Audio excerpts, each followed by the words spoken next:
Hello বন্ধুরা, আজকে তোমাদের নিয়ে চলে আসলাম এক অসাধারণ জায়গায়, বরগুনা জেলার তালতলী উপজেলার শুভ সন্ধ্যা সমুদ্র সৈকতে। নামটা শুনেই বোঝা যায় এখানে সন্ধ্যাটা একটু বেশি সুন্দর। চলো ঘুরে দেখি প্রকৃতির এক অপরূপ সৌন্দর্য। সকালবেলা আমরা রওনা হয়েছিলাম বরগুনা শহর থেকে। ধীরে ধীরে চলে এলাম আমতলী পর্যন্ত। এই পথটা আসলেই একটা মেমোরি হয়ে থাকবে। রাস্তার পাশে ছোট ছোট দোকান, সবুজ ধানক্ষেত, গ্রামের শিশুদের খেলা, একদম জীবনের আসল রূপ যেন ফুটে উঠেছিল। মনে করিয়ে দেয় সেই ছেলেবেলার কথা। এরপরে এখান থেকে আপনাদের সিএনজি বা বাইক অথবা আলফায় করে চলে যেতে হবে তালতলী বাজারে, যা জনপ্রতি ভাড়া মাত্র ৮০ টাকা।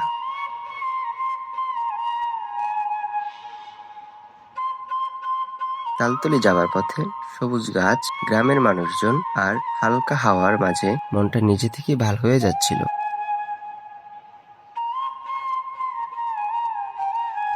আর যারা বাইকে অ্যাডভেঞ্চার পছন্দ করেন তাদের জন্য এই রুট একদম পারফেক্ট, কারণ সাগরের গন্ধ আর হাওয়ার ছোঁয়া শুরু হয় অনেক আগে থেকেই।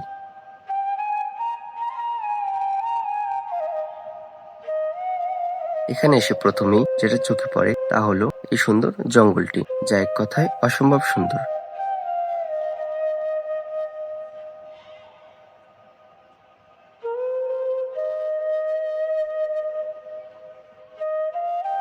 পাখির ডাক, গাছের ছায়া আর সেই মাটির গন্ধ সবকিছুই যেন বলে দিচ্ছে স্বাগতম।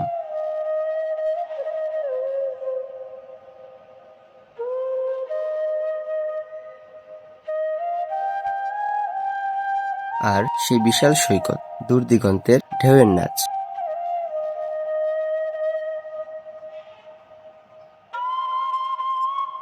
বালির উপর পা ফেলতেই মনে হলো আমি শহরের কোলাহল থেকে অনেকটা দূরে প্রকৃতির কোলে এসে দাঁড়িয়েছি।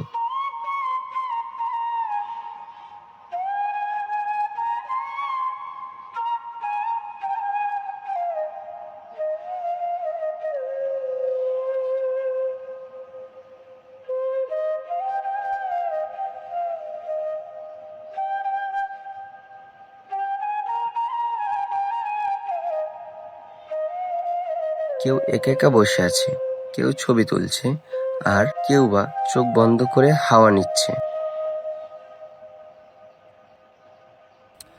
আমরা হয়তোবা সাধারণ সন্ধ্যা সবাই উপভোগ করি প্রতিদিন আমাদের বাড়িতে বসে, প্রতিদিনই আমাদের জীবনে হয়তোবা সন্ধ্যা আসে, কিন্তু এরকম একটি সন্ধ্যা হয়তোবা কখনই আসবে না। আমি আগে হয়তোবা এই জায়গার যে শুভ সন্ধ্যার নাম, এই নামটা হয়তোবা যে মানে মেইন কাহিনীটা বুঝতাম না, কিন্তু বাট এখানে আসার পরে মনে হচ্ছে যে না, একদম ঠিক একটা নাম দিছে। এখানে শুভ সন্ধ্যা নাম হওয়ারই প্রয়োজন ছিল। কারণ আপনি দেখেন এখানে যে আপনি যে সত্যিকারের যে একটা সন্ধ্যা বা সত্যিকার হচ্ছে কি একটা ন্যাচারাল যে সন্ধ্যাবেলার ফিল, সেটা হচ্ছে কি আপনি এখানে পাবেন। কিন্তু এখানে না আসলে আপনার মানে কখনো আপনি বুঝতেই পারবেন না যে সন্ধ্যা কী জিনিস। সন্ধ্যা তো আমাদের জীবনে সবসময় আসে, কিন্তু বাট এরকম একটা সন্ধ্যা কিন্তু কখনই আসবে না। কারণ হচ্ছে জায়গাটার নাম শুভ সন্ধ্যা। তো এই যে সন্ধ্যাবেলার মূল যে ইয়াটা, সেটা হচ্ছে কি এখানে পাওয়া যায়।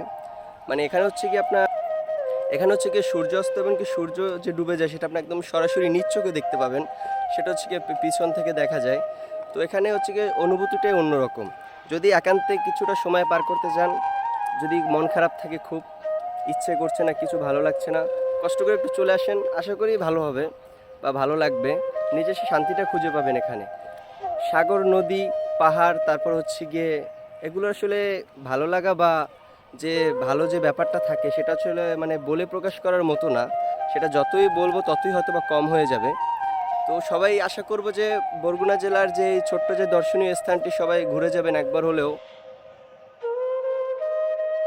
বন্ধুরা, যারা এখনো শুভ সন্ধ্যা সমুদ্র সৈকতে যাননি তাদের জন্য বলবো একবার হলেও ঘুরে আসেন।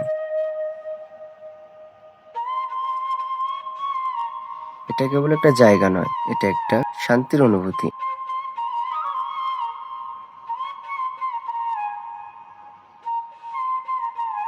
এখানে না এলে বোঝা যায় না প্রকৃতি কিভাবে মন ভালো করতে পারে।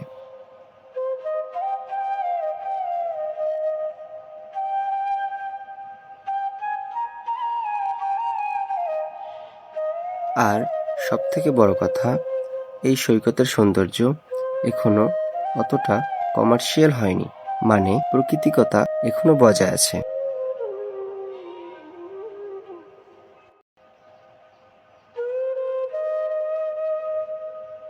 সাগরের ঢেউ, সূর্যাস্ত আর নির্জন পরিবেশ সব মিলিয়ে একবারে পারফেক্ট।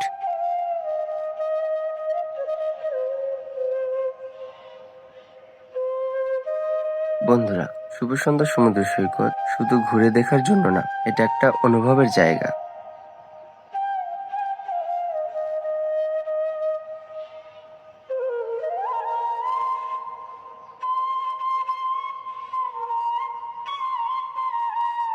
প্রকৃতি আর সূর্যাস্তের প্রেমে পড়তে হলে চলে আসেন শুভ সন্ধ্যা সমুদ্র সৈকতে।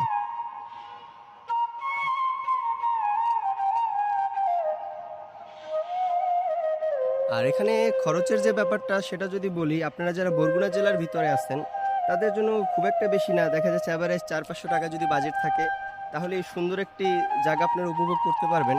কিন্তু যদি যারা ঢাকার বাইরে থেকে বা দূর থেকে আসতে চাচ্ছেন তাদের হয়তো বা একটু খরচটা একটু কিছুটা বাড়বে, দেখা যাচ্ছে যে ট্রাভেলস খরচটা একটু বেড়ে যাবে হয়তোবা। কিন্তু তারপরেও এখানকার যে প্রশান্তি বা আপনি আসলে যেখানে যে একটা শান্তি খুঁজে পাবেন, প্রকৃতিক যে একটা সুখ, প্রকৃতিক যে একটা শান্তি, সেটা হয়তো আপনি আর কোথাও পাবেন না। আমাদের বরগুনা জেলাতে বেশ কিছু দর্শনীয় স্থান আছে, তার ভিতরে অন্যতম হচ্ছে কি সাগরকন্যা কুয়াকাটা, যেটা হচ্ছে গিয়ে মানুষ বেশি চেনে বা বেশি পরিচিত। তো এগুলো হচ্ছে গিয়ে আপনার বেশ কিছু আছে, ডিসি পয়েন্ট আছে, তারপর হচ্ছে গিয়ে এই যে শুভ সন্ধ্যা, তারপর হচ্ছে গিয়ে আরও বেশ কিছু আছে। আমার হয়তো বা মানে সব কিছু জানাও নাই তেমন, সব তো হচ্ছে গিয়ে মুখস্থ থাকে না, ওরকমভাবে কখনো ঘোরা হয় না। তো আপনাদেরকে নিজের মানে সব থেকে একটু দেখানোর চেষ্টা করছি এখন।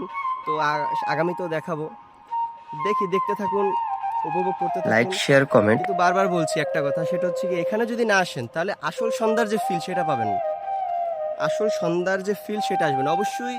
যদিও আজকে হচ্ছে কি একটু বৃষ্টি, মানে আমি যখন আসছি একটু মেঘলা টাইপ বা বৃষ্টি, মানে পিরিপিরি বৃষ্টি পড়তেছে সকাল থেকেই।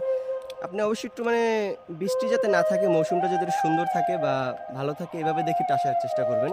তাহলে হচ্ছে গিয়ে সূর্য অস্ত বা সূর্যোদয়টা দেখতে পারবেন। হয়তো আমরা সূর্য অস্ত যাওয়াটা দেখতে পাবো না, কারণ হচ্ছে গেছে যেহেতু মেঘে হচ্ছে গিয়ে ঢেকে আছে সব কিছু। তো যাই হোক, আপনারা সবাই আসবেন, উপভোগ করবেন, আশা করি ভালো লাগবে। তো আরেকটি গুরুত্বপূর্ণ বিষয় সেটা হচ্ছে গিয়ে আপনারা যারা হচ্ছে গিয়ে দূর থেকে আসবেন, বিশেষ করে এখানে কিন্তু থাকার তেমন কোনো রিসোর্ট নাই।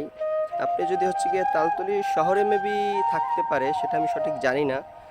তো আমি যদি মানে থাকে তাহলে হচ্ছে তথ্যটা আপনাদেরকে দেওয়ার চেষ্টা করবো। অবশ্যই আছে তালতলিতে, তো আপনি থাকতে পারেন, কিন্তু বাট এখানে মানে এই স্পটে থাকার কোনো মানে সেরকম হোটেল বা হচ্ছে গিয়ে আপনার যে রিসোর্টগুলো থাকে, হোটেল হোটেল বা হচ্ছে গিয়ে যে রিসোর্টগুলো থাকে সেরকম কোনো ব্যবস্থা দেখলাম না। তো আমার মতে হচ্ছে গিয়ে সরকারিভাবে একটা উদ্যোগ নেওয়া উচিত। এই জায়গাটা এতটা জনপ্রিয় বা এখানে মানুষজনের প্রতি বা জায়গাটার ভিতরে সরকারিভাবে কোনো একটা ভূমিকা রাখা উচিত। ভালো ব্যবস্থা, যোগাযোগ ব্যবস্থা যদি সরকারিভাবে হয় তাহলে আশা করি এখানের জনপ্রিয়তা আরও বাড়বে, যেহেতু জায়গাটা অনেকটা সুন্দর, প্রকৃতিক অনেকটা সৌন্দর্য ফুটে ওঠে এখানে। অবশেষে সেই সময়টা চলে আসলো, এখন ফিরতে হবে বাড়ির উদ্দেশ্যে। আর হ্যাঁ, ভিডিওটা ভালো লাগলে আমাদের লাইক, শেয়ার, কমেন্ট এবং সাবস্ক্রাইব করতে ভুলবেন না। তোমাদের সাপোর্ট আমাদের মোটিভেট করে। ধন্যবাদ সবাইকে। নিচে কমেন্টে জানাও এরপরে কোথায় ঘুরতে যেতে চাও। দেখা হবে পরের ভিডিওতে।